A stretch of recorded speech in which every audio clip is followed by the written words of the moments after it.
하나님 곧 우리 주 예수 그리스도의 아버지께 감사하노라. 이는 그리스도 예수 안에 너희의 믿음과 모든 성도에 대한 사랑을 들었으며 너희를 위하여 하늘에 쌓아둔 소망으로 말미암음이니 곧 너희가 전에 복음 진리의 말씀을 들은 것이라. 이 복음이 이미 너희의 이름에 너희가 듣고 참으로 하나님의 은혜를 깨달은 날부터 너희 중에서와 같이 또한 온 천하에서도 열매를 맺어 자라는도다. 이와 같이 우리와 함께 종된 사랑하는 에바브라에게 너희가 배웠나니 그는 너희를 위한 그리스도의 신실한 일꾼이요 성령 안에서 너희 사랑을 우리에게 알린 자니라. 아멘. 예, 감사의 두 기둥 두 번째 말씀입니다. 감사는 그리스도 안에서 새 창조의 삶을 사는 사람들의 특징입니다. 그래서 신자가 어떤 특징으로 사냐 할 때 감사합니다. 우리는 심지어 장례식 때도 감사합니다. 사실 이제 안 믿는 분들, 저는 이제 유교 집안이었기 때문에 유교 집안은 어떻게 하냐면, 여러분 유교식으로 드려본 적 있으세요? 저는 잘 안 믿어요. 제가 3대째 장손 집안이라서 일주일간 곡을 해요. 이제 곡을 어떻게 하냐? 계속 곡할 수는 없잖아요. 그래서 하다 보면 처음에는 연기인데 그러니까 그 돌아가신 분에 대한 안타까움이 아니고 내 인생이 왜 이럴까라는 생각 때문에 울기 시작해요. 제가 이제 시골이 이제 성주거든요. 성주에 도시 집안에 살아요. 그래서 저희 할아버님이 제가 21살에 이제 20살에 돌아가셨어요. 제가 대학 때. 그래서 제가 영정패 들고 일주일 동안 갓수고 하는 거 있죠? 그걸 했어요. 그러니까 예전에는 장례식에서 하는 게 아니고 이제 유족들 오면 제가 장손이니까 우리 아버님 장손이니까 우리 아버님 어머님 저를 중심으로 해서 이렇게 이름 못하고 오시면 시골에서 이제 일주일 동안 아이고 이거를 처음에 제가 할아버지 돌아가신 게 제가 슬픔보다는 잘 안 믿겨지는 거죠. 안 믿겨지는 거예요. 그러니까 처음에는 곡하다가 나중에 할아버님에 대해서 제 슬픈 마음으로 울어야 되는데 나중에 연기가 되더라고. 아니 말이야, 나 대학생인데 지금 내 속으로 그런 거예요. 부모님한테 못 말했고 일주일 동안 잠밤도 못 자고 이렇게 할아버님 뒤에 이제 병풍 뒤에 계시고 시체가 그랬던 기억이 납니다. 여러분, 근데 그리스도인은 참 특이하죠. 이제 돌아가시면 하나님께 찬양하고 감사하고, 그러니까 심지어 우리의 죽음도 감사로 바뀌어진다라고 할 수 있죠. 근데 바울이 여기서 1장 3절을 보시면 지금 본인이 어디에 있는지는 말하고 있지 않지만 나중에 이제 암묵적으로 표현, 나의 메인 것을 기억하라 이렇게 표현하긴 하지만 바울이 지금 감옥에 갇혀 있습니다. 근데 바울은 감옥 안에서도 감사했다는 겁니다. 근데 그 비결을 두 가지로 설명하는데 첫 번째는 계속된 기도였다라는 겁니다. 3절 같이 읽어보시죠. 시작. 우리가 너희를 위하여 기도할 때마다 하나님 우리 주 예수 그리스도의 아버지께 감사합니다. 여기 기도할 때마다 라고 하는데 헬라어로는 항상이란 뜻인데요. 이게 번역을 때마다 이렇게 합니다. 근데 이 항상이란 단어가 기도에도 붙을 수 있고 뒤에 있는 감사에도 붙을 수 있고 두 가지 다 의미가 여러분과 저에게 전달되는 것입니다. 어쨌든 항상 기도하는 바울의 기도 생활이 그의 항상 감사를 이어갈 수 있는 동력이 되었다라는 뜻이죠. 그걸 지난주에 좀 살펴봤고요. 오늘은 바울의 감사의 비결 두 번째가 있는데 그게 뭐냐면 공동체였다라는 겁니다. 즉 골로새 교회였다는 거죠.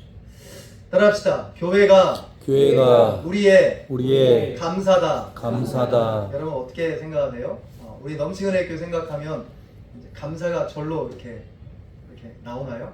아니면 어떻게 하지? 이렇게 되나요? 근데 이제 바울은 건강한 교회, 골로새 교회가 믿음과 사랑과 소망으로 충만한 소식을 듣고 감사를 계속 하게 됐다는 것입니다. 그래서 오늘 본문에 보시면 이 골로새 교회가 그냥 이제 이렇게 나타나는 특징이 있지 않고 어떤 특별한 특징이 있습니다. 4절과 5절입니다. 4절, 5절 같이 읽습니다. 시작. 이는 그리스도 예수 안에 너희의 믿음과 모든 성도에 대한 사랑을 들었으며 너희를 위하여 하늘에 쌓아둔 소망으로 말미암이니 곧 너희가 전에 복음 진리의 말씀을 들은 것이라. 아멘. 여기 믿음, 사랑, 소망. 어디서 좀 많이 들어본 것 같죠? 믿음, 소망, 사랑. 예. 요 특징이 골로새 교회를 채웠고 그 소식을 듣자 감옥에 있었던 바울이 벌떡 일어나서 감사했다라는 의미가 되는 것입니다. 그래서 이 주제로 함께 나누겠습니다. 따라합시다. 건강한 교회가 감사를 지탱한다. 그러니까 다르게 이야기해서 교회가 여러분의 감사를 지탱한다. 기도가 여러분의 감사를 지탱하는 것과 똑같은 범위와 무게로 교회가 감사를 지탱한다라는 겁니다. 이걸 잠깐 살펴보겠습니다. 3절에 보시면 감사하노라 라고 이야기하고 있고 왜 감사한지를 4절 말미에 이야기합니다. 뭐라고 하냐면 들었으며 이렇게 되죠. 4절 말미에 들었으며. 그러니까 왜 감사하냐면 소식을 들었기 때문에 감사한다는 겁니다. 어떤 소식을 들었을까요? 4절 중반절부터 있는 그들의 믿음 그리고 그들의 사랑을 들었기 때문이다. 이렇게 이야기합니다. 더더군다나 이 믿음과 사랑뿐만 아니라 5절에 보시면 하늘에 쌓아둔 소망이 너희에게 있는 걸 내가 안다.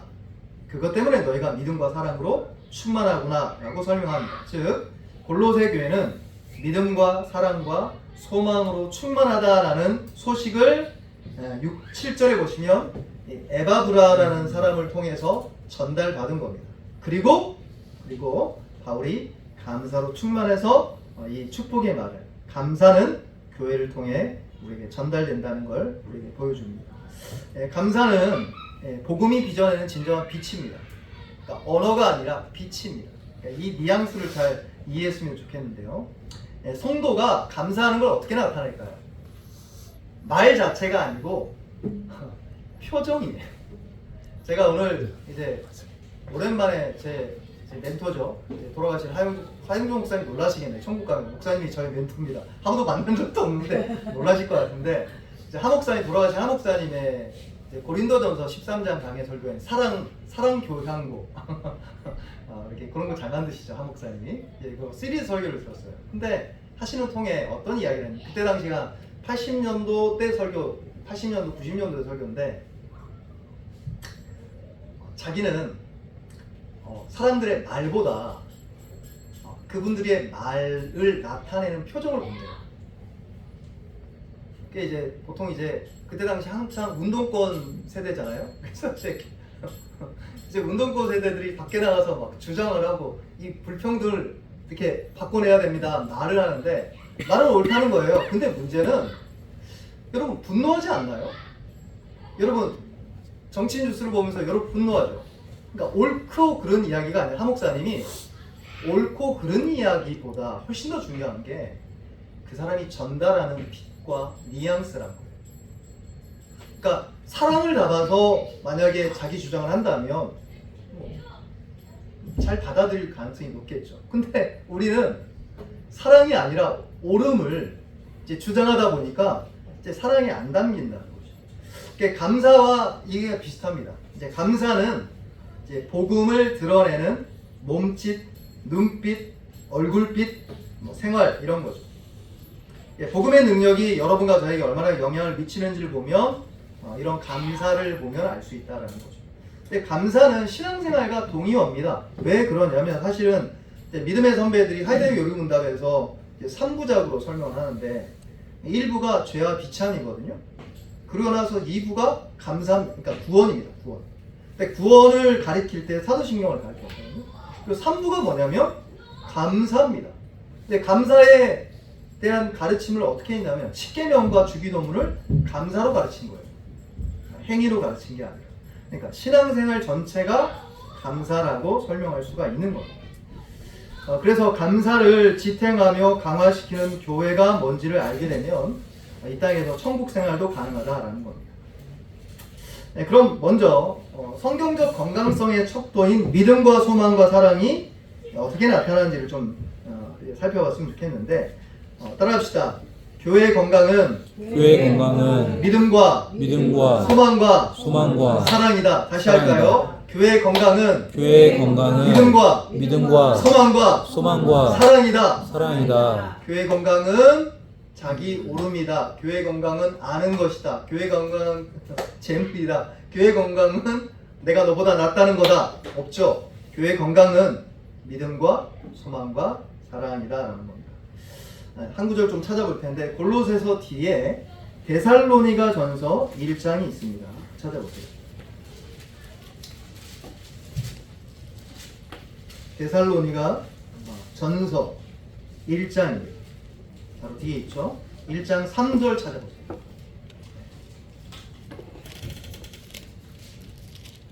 데살로니가 전서 1장 3절 같이 읽을까요? 시작. 너희의 믿음의 역사와 사랑의 수고와 우리 주 예수 그리스도에 대한 소망의 인내를 우리 하나님 아버지 앞에서 끊임없이 기억함이니. 똑같이 나오죠.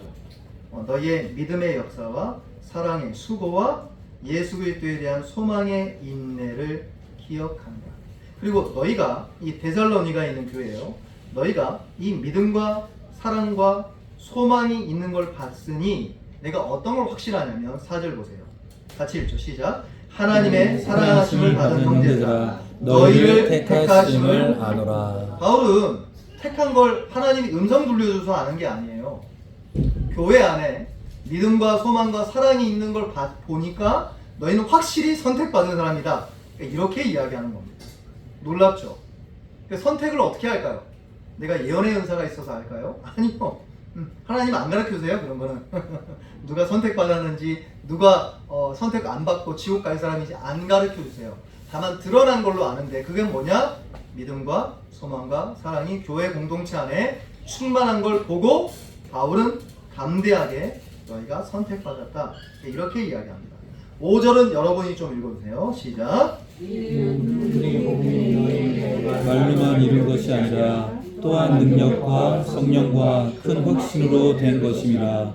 우리가 너희 가운데서 너희를 위하여 어떤 사람이 된 것은 너희가 아는 바와 같으니라. 아멘. 여기 보시면 너희가 믿음과 소망이 충만한 걸 보니 복음이 단지 말로만 들어간 게 아니라 너희 심장에 심부에 깊이 뿌리 내려서 능력이 임한 것이다. 성령이 임한 것이다. 큰 확신으로 임한 것이다. 아멘. 성경이 말하는 부흥하고 우리가 생각하는 부흥이 얼마나 다른지 보세요. 데살로니가 전서에 있는 데살로니가 교회가 얼마나 많이 인원이 모였는지에 대한 한마디도 없어요. 다만 바울은 뭘 봤냐면 그들 안에 믿음과 소망과 사랑이 충만한 걸 보니 선택받았다. 따라합시다. 당신은 선택받았습니다. 선택받았습니다. 이렇게 이야기하는 거예요. 당신은 지금 믿음의 능력으로 충만합니다. 당신은 성령 받았습니다. 당신은 확신으로 복음이 전달됐습니다. 이렇게 이야기하는 것입니다. 믿음과 소망과 사랑이 충만하기를 주는 축복합니다. 6절 한번 보세요. 6절 같이 읽죠. 시작. 또 너희는 많은 혼란 가운데서 성령의 기쁨으로 말씀을 받아 우리와 주를 본받은 자 되었으니. 그러니까 너희가 모델이라는 거예요. 주님을 지금 모델로 본받고 있으니 너희야말로 교회의 전형적인 모델이다. 그게 뭐죠? 믿음과 소망과 사랑이 교회의 신약 성경적인 교회의 특징이고, 이 믿음과 소망이 사랑이 있으면 교회는 건강하다라고 설명할 수가 있는 겁니다. 그리고 믿음과 사랑과 소망이 있는 교회를 통해 성도는 감사를 유지하고 충만하게 된다는 것입니다. 다시 골로새서 1장 3절로 돌아보세요.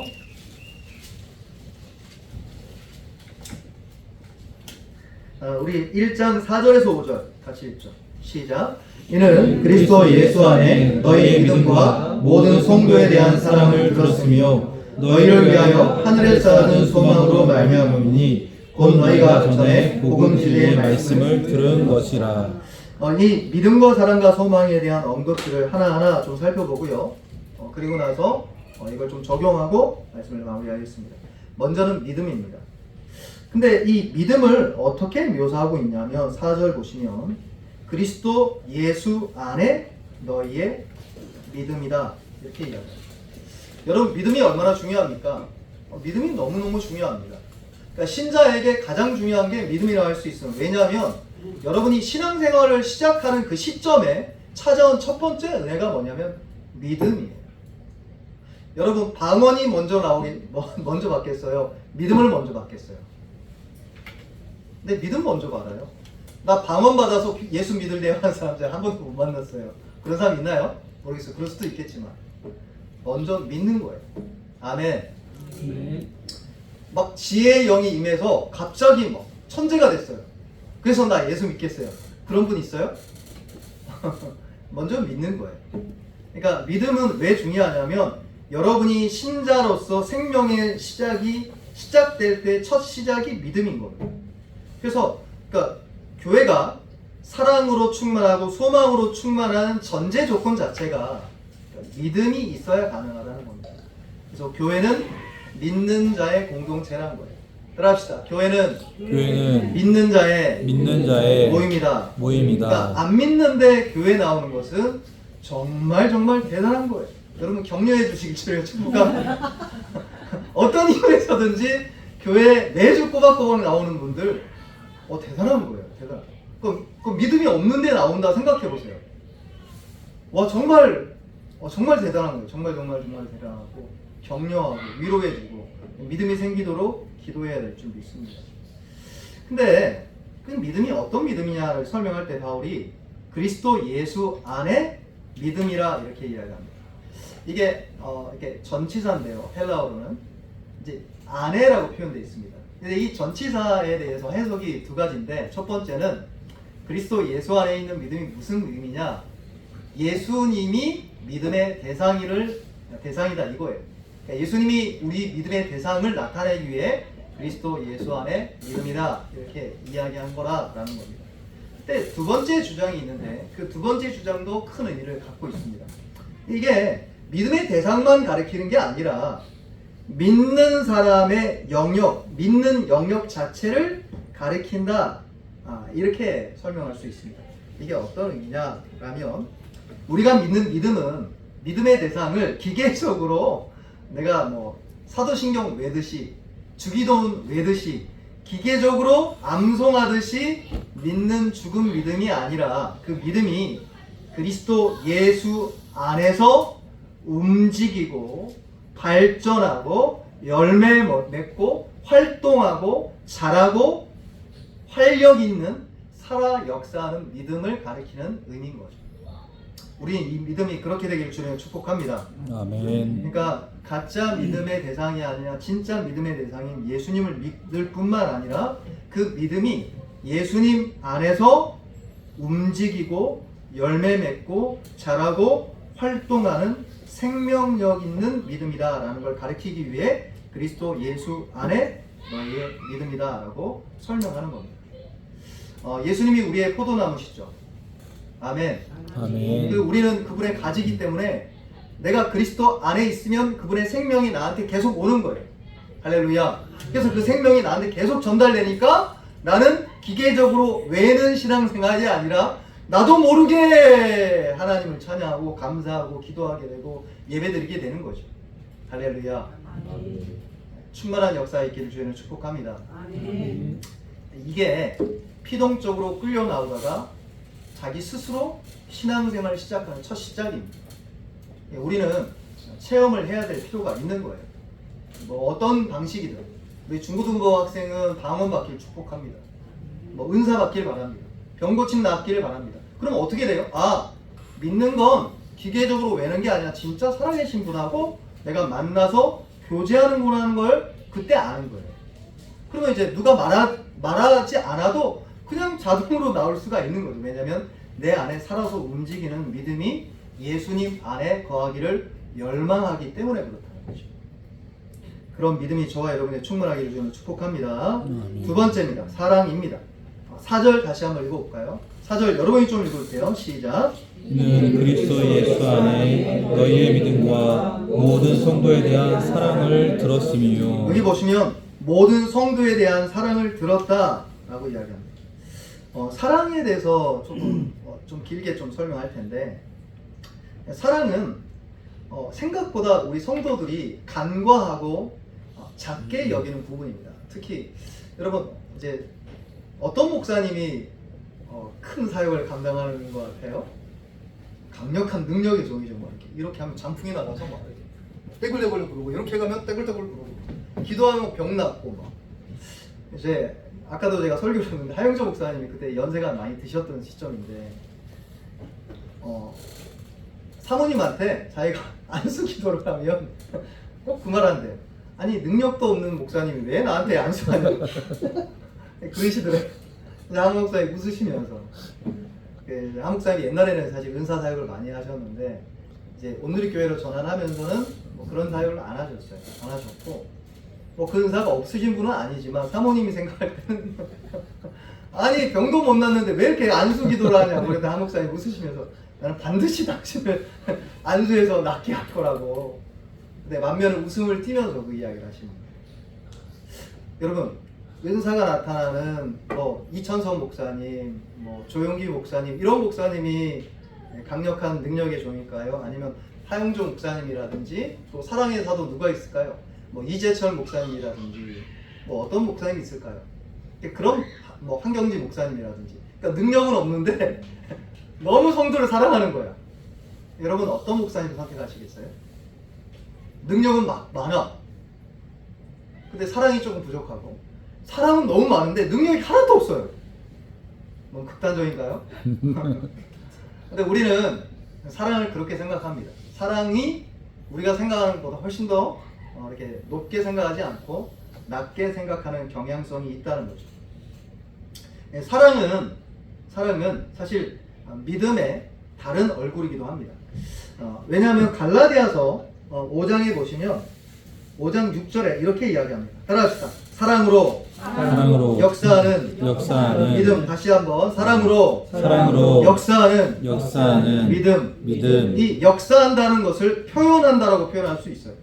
그렇게 한번 해볼까요? 사랑으로 표현하는 믿음. 그러니까 믿음이 어디에 가장 강력하게 나타나냐면 바로 사랑에서 강력하게 임한다라는 겁니다. 사실 이 사랑은 골로새서 오늘 읽었던 본문 전체를 아우릅니다. 3절과 8절 보시면 여기 4절만 사랑이 나오는 게 아니에요. 여러분 7절 보세요. 7절. 여러분이 좀 읽어주시겠어요? 시작.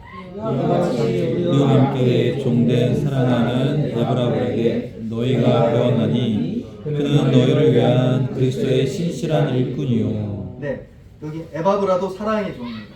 8절 여러분 또 읽어주세요. 성령 안에서 너희 사랑하는 우리에게 알린 자니라. 네, 사실 믿음과 소망과 사랑이 세 가지가 중요한데 사실 바울이 지금 말하고 싶은 것은 사랑이 가장 중요하다는 겁니다. 그리고 실제로 이 사랑이 공동체를 특징 짓고 있다는 것을 말하고 싶은 겁니다. 먼저는 우리가 이렇게 생각해 볼 필요가 있습니다. 사랑은 믿음의 구체적인 표현이고 발현이고 능력이라는 것이죠. 그래서 여러분과 제가 믿음을 어떻게 정의 내리는 게 맞냐면 믿음은 추상적이거나 이론적이 아닌 걸 여러분이 다 공감하실 겁니다. 그리고 심지어는 믿음은 신비적이기만 한 건 아니에요. 체험이 있죠. 예수를 믿으면 방언도 받게 되고 순변도 하게 되고 예언도 하게 되고 귀신도 내쫓을 수 있고 병도 낫게 되고 체험이 있어요. 기적이 나타납니다. 아멘. 근데 그것만 있는 게 아니에요. 그리고 그게 요점도 아니고 믿음은 어디에 가장 강력하게 머무르냐면 바로 이 사랑에 머무른다라고 설명드릴 수 있는 거예요. 그러니까 예수님 안에 있는 믿음은 진정 드러나는 장소가 어디냐 할 때 모든 성도에 대한 사랑이라는 거죠. 아멘. 요한일서 4장 8절 한번 볼까요? 찾아보십시오. 요한일서 4장 8절. 신약성경 맨 끝쪽에 있죠. 그래서 요한일서, 요한이서, 요한삼서, 유다서, 요한계시록인데 요한일서입니다. 요한일서 4장 8절입니다. 네, 같이 읽을까요? 시작. 사랑하지 아니하는 자는 하나님을 알지 못하나니 이는 하나님은 사랑이심이라. 여기 분명히 이야기합니다. 사랑은 하나님 자신의 본질적 속성이라고. 그러니까 하나님은 사랑 자체이기 때문에 당신의 아들 예수님을 우리를 위해 보내주셨고 사랑했다는 거예요. 그리고 우리는 하나님이 사랑인 걸 그 십자가와 복음을 통해 알게 되면 그 즉시 어떤 게 나타나냐면 형제를 사랑하게 된다는 겁니다. 아멘. 그래서 7절이 나오는 거예요. 7절. 같이 읽을까요? 시작. 사랑하는 자들아 우리가 서로 사랑하자. 사랑은 하나님께 속한 것이니 사랑하는 자마다 하나님으로부터 나서 하나님을 알고 반대로 사랑하지 아니하는 자는 하나님을 모른다는 거예요.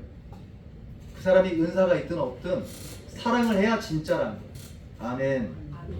왜냐하면 하나님은 사랑이시다라는 겁니다. 이것이 본문, 성경과 본문에 나타나는 사랑이 이렇게 중요한 부분 중에 하나입니다. 교회를 세우며 사실 풍성하게 하는 은사들이 있죠. 뭐 방언이라든지 통변이라든지 예언이라든지 지혜와 지식의 은사라든지 병 고치는 은사라든지 그 은사가 어디 나오죠? 고린도전서 12장과 13장, 14장에 나오는데 12장과 14장이 은사입니다. 이제 은사에 대한 설명을 쭉 하는 거예요. 내가 다른 사람보다 훨씬 더 많이 방언을 말함으로 내가 하나님께 감사합니다. 바울이 그렇게 이야기해요. 근데 바울이 12장과 14장에서 은사를 쭉 이야기하다가 갑자기 뜬금없이 13장을 이야기하는데 13장은 뭐죠? 고린도서 13장? 사랑은 오래 참고 그걸 쭉 이야기해요. 너무 이야기 많이 해요. 사랑은 오래 참고 성내지 아니하며 사랑이 뭔지는 이야기 안 하는데 사랑을 계속 설명합니다. 그죠? 그리고 나서 13장, 그러니까 13장에 그 마지막 구절에 보시면 믿음과 소망과 사랑은 항상 있을 것인데 그 중에 제일은 사랑이다. 왜 나왔을까요? 사랑. 예. 은사는 교회를 세우기 위해 하나님 부어주신 거예요. 여러분이 방언 주세요라고 기도하면 또 받을 수 있지만 기도 안 해도 받아요. 은사는 그냥 주시는 거예요. 왜 줄까요? 그 사람이 영성이 대단한 걸 나타내는 줄 아세요? 아니에요. 저랑 보세요. 방언 기도하면 물론 기도하는데 좋은 도구가 있으니까 좋아요. 다 방언으로 기도하기 바랍니다. 여러분 방언으로 기도 안 하면 어때요? 아마 30분 이상 기도 못할걸요. 대다수 맨날 같은 기도만 할 거고. 근데 방언으로 기도하면 오래 기도할 수 있는 게 제일 큰 장점이에요. 그러니까 오래 기도하다 보면 회개의 시간이 찾아와요. 감사의 시간이 찾아오고요. 그러니까 기도하다 보면 하나님하고의 교제 가운데 자기를 돌아보게 되는 시간을 갖죠. 근데 방언을 못 받으면 어때요? 내가 의지적으로 기도해야 되기 때문에 정말 힘듭니다. 기도의 시간을 채워내기가. 근데 그러니까 그런 방언이나 통변이나 병고침이나 이 은사는 개인에게 준 게 아니라 교회를 축복하기 위해 하나님 주신 거예요. 그래서 12장, 13장, 14장이 교회에 대한 축복과 함께 은사에 대한 설명합니다. 근데 그 은사에 샌드위치처럼 안에 안고처럼 사랑장을 넣은 거예요. 왜냐하면 사랑이 은사를 돌리는 엔진이기 때문에. 아멘. 그러니까 은사가 하나도 없어도 괜찮아요. 뭐만 있으면 되냐? 따라합시다. 사랑만 있으면 다 된다. 이 이야기를 하고 싶은 거예요. 근데 방언도 해요. 천사의 말도 해요. 기적도 일으켜요. 믿음으로 산을 움직여요. 근데 사랑이 없어요. 자기를 내어줘요. 불살라요. 지식도 있고 예언도 있어요. 12장, 13장, 14장 그 이야기를 하는 거예요. 근데 사랑이 없으면 아무것도 아니라. 아멘. 그러니까 교회를 세우는 건 결국 은사가 아니라 사랑입니다. 근데 너무 극단적으로 나가지 않기를 바랍니다. 하나님이 사랑으로 채우기 위해 하나님 여러분에게 은사를 주시는 거예요. 그래서 그 안에 사랑으로 충만해지면 은사가 강화됩니다. 따라합시다. 사랑이 강하면 은사도 강해집니다. 여러분 사랑이 강하면 은사가 강해지는 예를 좀 들게요. 제가 전에 섬겼던 교회는 통합측 교회였는데 이제 귀신 내쫓는 걸 참 많이 했던 교회였고 저는 그런 교회에서 사역한 건 처음이었어요. 그래서 좀 충격이었죠. 제가 우리 교회 딱 부임하기 직전이었어요. 매주 귀신을 내쫓으니까 나오라고 하고 방언기도 그냥 다 하는 거예요. 다. 교육자들 방언기도 안 하면 이게 좀 곤란한 거예요. 근데 한 여자 집사님이 계셔요. 저희 부부랑도 아주 많이 교제를 했는데 그 집사님이 남편이 이제 집사님인데 그 집안이 어떻냐면 이제 다 부모님이 믿는 목회자 집안이에요. 근데 목회자 집안의 아들이었다가 이제 막 이렇게 흥청망청하게 살다가 이분이 예수님을 만난 거예요. 그리고 그 사모님을 만난 케이스도 뭐 이렇게 좀 화려한 곳에서 같이 놀다가 만난 거예요. 근데 갑자기 이 남편이 아버지 기도와 어머니 기도를 통해 변화된 거예요. 근데 남편은 변화됐는데 아직 사모님은 안 바뀌었어요. 그래서 이제 제가 성교통 교회를 오게 된 거예요. 근데 이분이 안에 이제 귀신이 들어온 거죠. 부부 싸움을 했다면 그냥 싸우는 게 아니에요. 피범벅이 나올 정도로 싸웠어요. 남편이 이제 회심하고 이제 성령 받고 은혜 받으니까 이제 더 이상 아내한테 학대를 못 하니까 이제는 반대로 아내한테 두드려 맞는 거예요, 남편이. 피범벅이 돼서. 그래서 금요일날 와서 담임 목사님이 축사하고 예수로 내쫓는데 제가 봤어요, 직접. 안 나가요. 안 나가.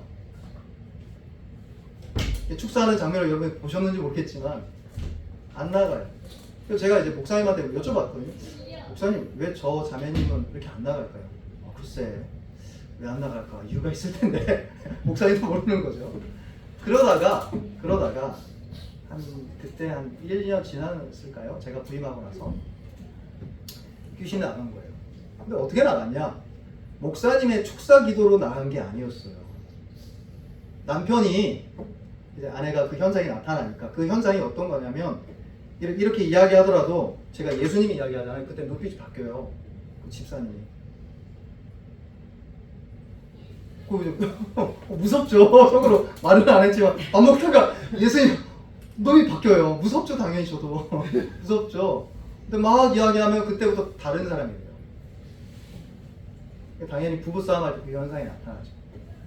남편이 그 집사님이 아내한테 이 이야기를 한 거예요. 기도하면서 당신한테 임한 그 귀신이 차라리 나한테 임해서 내가 겪었으면 좋겠다라고 아내한테 울면서 기도한 거예요. 그때 귀신이 나간 거예요. 할렐루야. 너무 놀랐어요, 우리가. 왜냐면 나가는 것 같은데 또 있고 나가는 것 같은데 또 있고. 근데 남편이 내가 당신을 사랑해야겠습니다 라고 선언하고 기도하니까 귀신이 나가는 거예요. 그러니까 제가 하는 의도를 아시겠어요?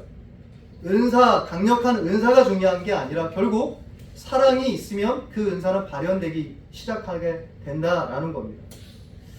사랑하는 저와 여러분 되기를 주님으로 축복합니다. 마지막 소망입니다. 보시죠. 골로새서 1장 5절입니다. 보시죠.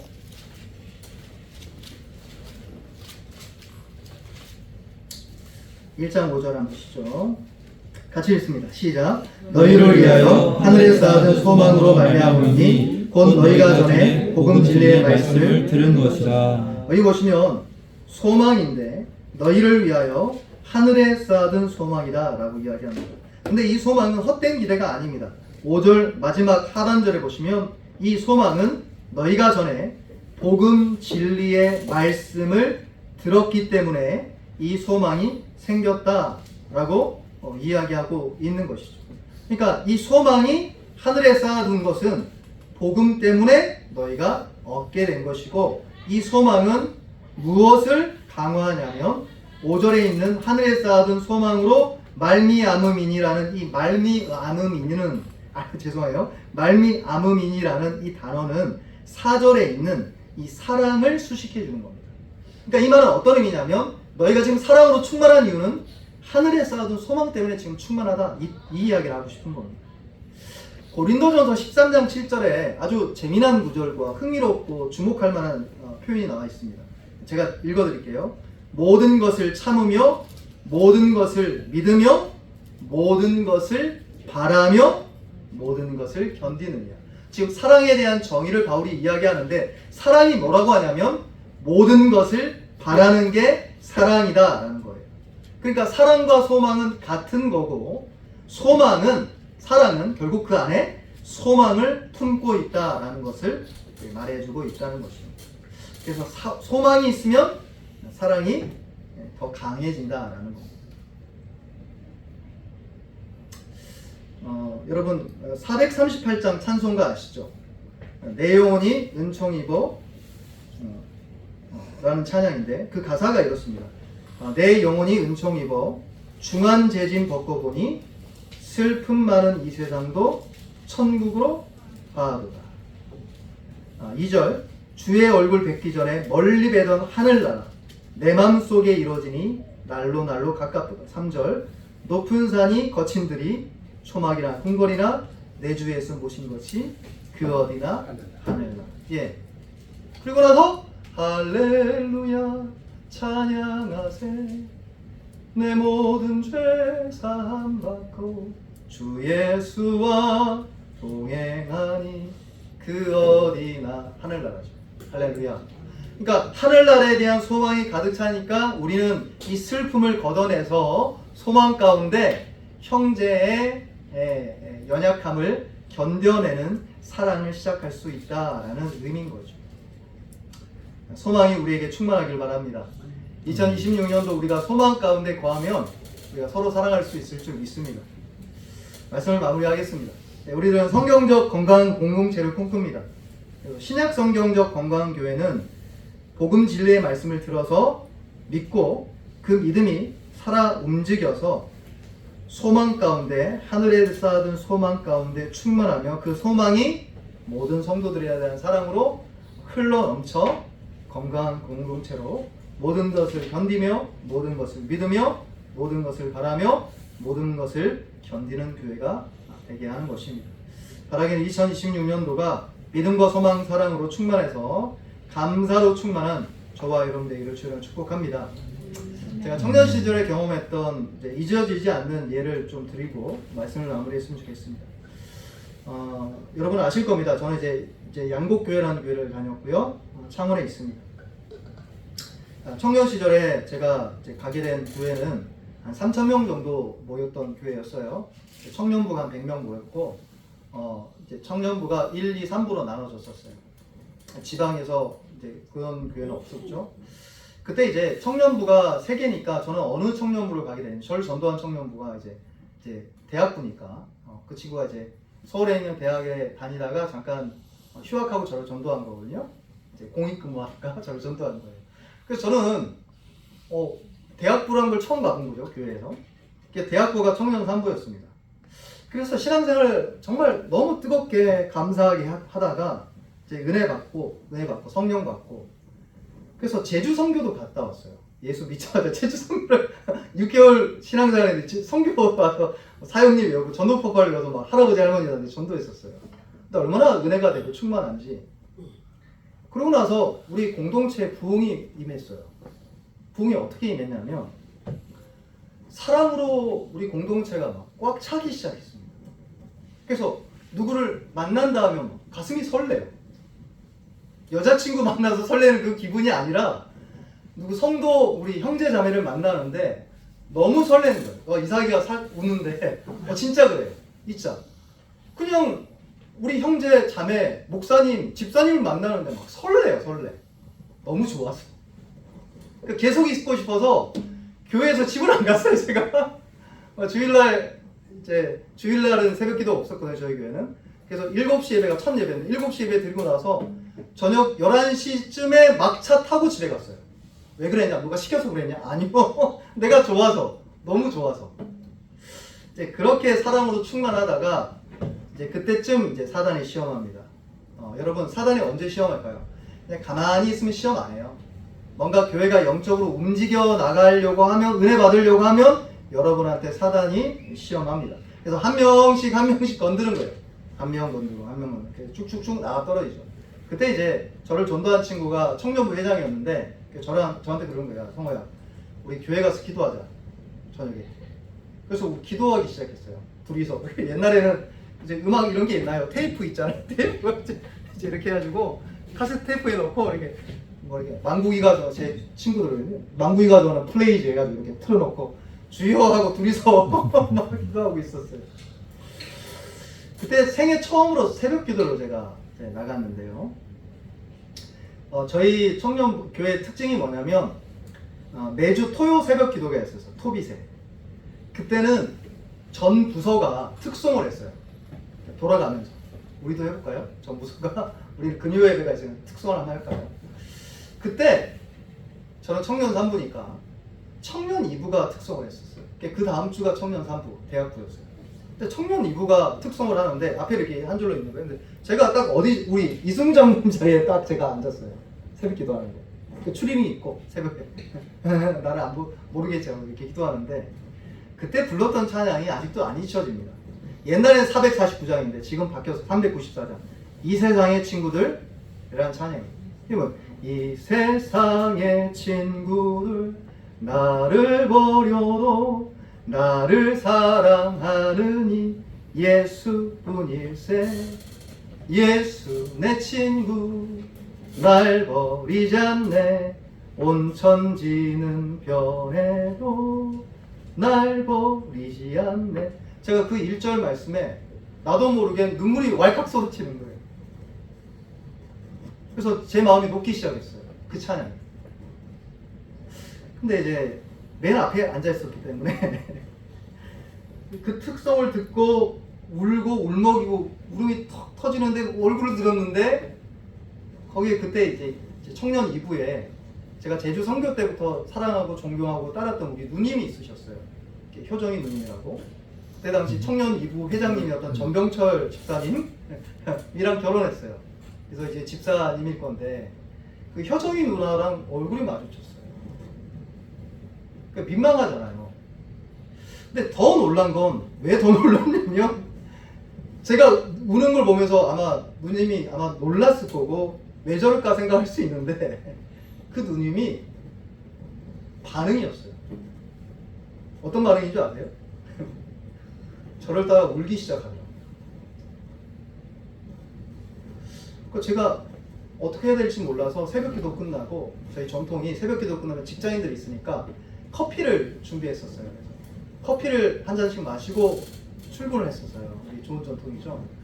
그래서 청년들이 모여서 이렇게 로비에서 이렇게 커피 마시면서 집사님하고 교제하는데 효정이 누나가 보이는 거예요. 그래서 제가 갔어요.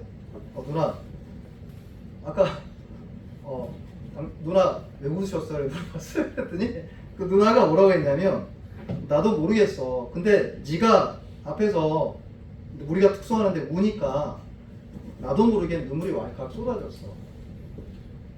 제가 그 이야기를 듣고 그때 그 찬양을 들으면서 사실 그때쯤 교회에 대한 실망이 컸었어요. 저는 혼자 예수 믿었기 때문에 뭐 여러 일이 있죠. 여러분 어떠세요? 제가 보니까 어떤 교회가 부흥하냐고 하고 하나님이 역사하시냐면 판단하고 옳고 그름을 계속 이야기하는 교회는 반드시 부흥하지 않아요. 회의 많은 교회, 근데 부흥하는 거 본 적이 없어요. 못해도 그냥 잘 안 돼도 그냥 그분이 좋은 거예요. 그래서 회의를 어디도 하는지는 모르겠지만 회의를 하지만 막 사랑으로 충만하고 할렐루야. 근데 제가 그때 경험했던 거 뭐냐면 제가 이제 혼자 신앙생활 했기 때문에 그러니까 신앙생활 하는 분들에 대해서 제가 시험을 많이 겪었거든요. 예수 믿는 사람이 더 무섭더라고요. 예수 믿는 사람이 얼마나 소문을 많이 나는지 가짜 소문을. 그러니까 교회가 3,000명이 되니까 얼마나 이렇게 여러 시험거리가 있었겠어요. 근데 그 찬양을 하고 이부했던 그 누나가 우는 걸 보면서 제가 제 마음이 막 녹아지고 치유가 되기 시작했습니다. 근데 그때부터 제가 생각도 달라지고 감정도 달라지고 의지도 달라졌어요. 그러고 나서 이제 교회에 대한 사랑을 다시 회복하게 된 계기가 되었었습니다. 결국 교회의 능력은 성취도 아니고 재력이나 능력도 심지어는 은사도 아니고 영향력도 아니고 강력한 역사도 아니고 교회의 능력은 서로가 서로를 섬기는 공동체 사랑에서 나온다라는 메시지인 것이죠. 여러분과 제가 사랑으로 충만하길 축복합니다. 근데 문제는 사랑은 어디서 시작되냐? 하늘에 쌓아둔 소망에 대한 비전 때문에 사랑하게 되고 견디게 되고 모든 것을 참으며 모든 것을 바라며 모든 것을 기뻐하고 인내하게 되는 것입니다. 2026년도 사랑으로 충만한 저와 여러분 되기를 예수님의 이름으로 축복합니다. 우리 함께 찬양하고